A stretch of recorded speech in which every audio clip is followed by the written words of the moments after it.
Back to my channel. This is Renewed Gal. I wanted to share with you something I bought from eBay. This is actually the first item I bought from that website, since I'm really afraid to buy from there because I'm thinking I might buy something that is a fake.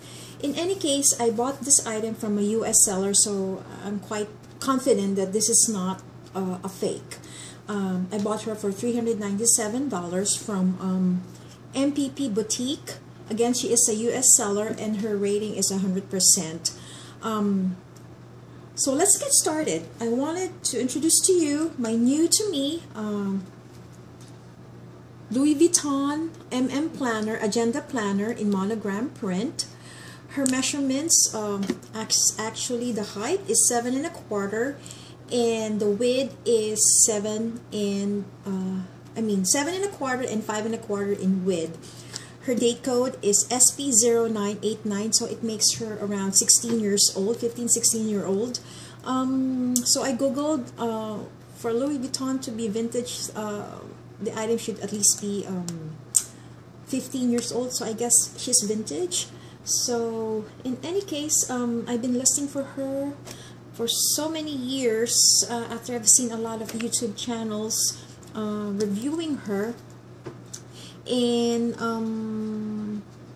after I've seen this item on eBay, I said, you know, I just went ahead and bought her. I don't know if I fell in love with the planner itself or with actually the box that it came in, which is this one. Look how pretty and dated it is. It came from this vintage box. Came in with this vintage box. It has this slip-on thingy on top. And then it has this old box from Louis Vuitton, which the boxes now come in brown colored boxes, but this is like the light colored brown. It says Louis Vuitton Maletiera Paris. I don't know if I pronounce it right. And also this item came in with its original dust bag. Here you go. And like the old ones, it only has the logo printed in front as opposed to the full Louis Vuitton name. And then the inside, it has this tag where it says made in Italy, 100% cotton.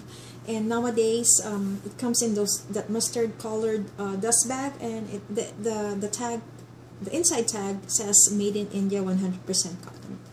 So, and also, before I forget, it came in with this nice original tissue paper, this sticker, Louis Vuitton, and then of course the tissue paper in itself has the Louis Vuitton logo printed on the paper. Like the other, you know, planner folks, I don't really decorate my planner that much, but I do. So I do like little, but just to show you how I organize it, let's get started. Well, before I start, you know, there's for a 15-year-old planner, there's, you know, the usual wear and tear. There's some scuffing on the side and some scuffing, but there's no tears actually. And the snap-on closure has some, you know, scuffs, but tear-wise, there's nothing. If I open it, there's no tearing. Even the flap in here where you can find the date code on the side here, there's no tear. The only thing is there is some indentation here, I guess from the snap-on closure. I believe the old owner or the former owner probably just left it like lying like this and closed it like this, and then thus there you go, the indentation. How I organize my planner, I just have, like, you know, a few tabs, actually 5 of them, which is my calendar, my to-do list, my bills, my miscellaneous, and my contacts. Under my contacts, I only write down no addresses. I actually write down the name of the websites and all my passwords and all those websites. So let's face it, we have a ton of, you know, sites that we go to.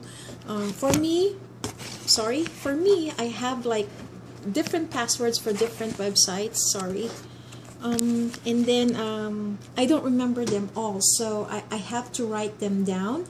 So for this particular tab, that's the purpose of this one, because most of the phone numbers and contacts I have them on my smartphone. And then on my miscellaneous, this is where I write down all my future planning.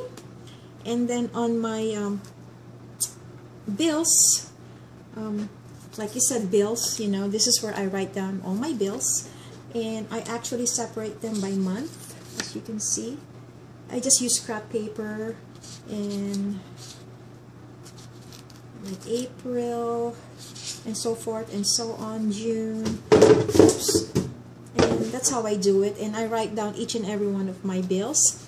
On my to-do list, unlike other folks, they actually decorate their to-do list accordingly, like really nice, like an album kind of thing. But for me, I actually write them down per day, and on the sides I write, you know, I put like squares, and on those squares, if I do that particular item for that day, I would shade it. If I don't do it, I mean, if I don't accomplish it for that particular day, I would carry it over on the next day. So here I used squares. On some other days, I actually used hearts.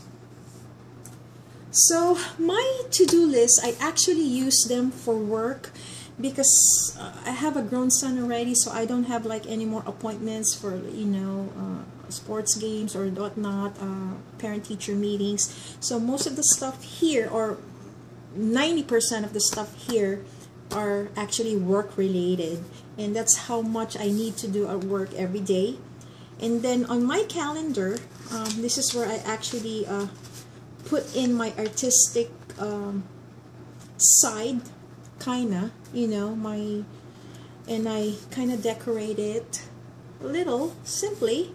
These are the tapes I got from my colleagues. Hello Kitty, everybody knows at work that I love Hello Kitty. And then I would put in here, you know, important birth dates, like birthdays, usually birthdays, like, and death anniversaries, that kind of sort. And then, as you can see, my May has already been decorated, and then my June, my July, August, up until December. So there you go. I use stickers that I already have in my bin, so I didn't buy any more. So there you go, folks. If you are contemplating of buying something like this, I would, you know, recommend you buying one, because this is actually something you would treasure for life. It is, for me, an investment, because I really love having a planner. In all honesty, this is my first expensive planner. I just buy, you know, Franklin Covey. I think that's the most expensive one I have before. But the rest are just like, you know, Daily Timer, or those, you know, non-name brands planner. But it does the job for me. But in any case, if you are, again, contemplating on buying something like a Louis Vuitton, go ahead, go for it. But if you don't want to spend like $600, I would recommend going to eBay, or, you know what, go to Instagram and look for this user. Her name is Brand Name for Life. She is from Thailand, and she sells, you know, used planners, and I know they are genuine. A lot of people from here, from the US, buy from her, and yeah, I mean, you may want to check her site, her Instagram account. Again, her name is at Brand Name for Life, and I can guarantee you that she is a good seller, and she only sells authentic. So there you go, folks. Any comments or suggestions? I would love to hear from you. Until then, Bye-bye.